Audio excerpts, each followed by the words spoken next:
Hi everyone, this is Braden here from Voiceflow, back for another Voiceflow tutorial video. And today we are going to be going over the combine block. And so what the combine block allows you to do is combine several MP3 files together into a single MP3 file, all within Voiceflow. And why this is really important and useful is actually because Alexa has a built-in, I should say not requirement, but a built-in restriction where you cannot have more than 5 MP3 files in a row together. So over at Voiceflow, we decided to build a combine block, which allows you to have up to 25 audio files in a row, because we combine up to 5 audio files into a single audio file using the combine block.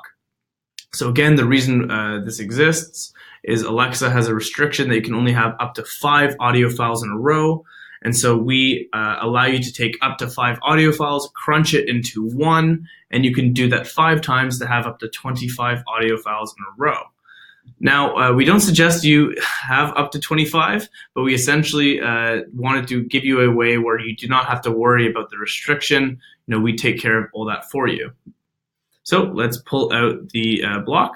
This is within the functional category. Let me pull this out.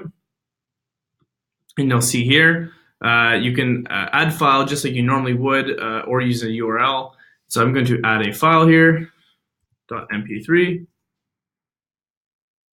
And we will pull out this audio file.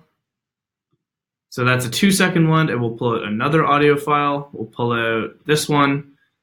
And you'll see now at the top, it combines it all together. So the 2-second plus the 4-second is about 7 seconds of audio because it's including the milliseconds.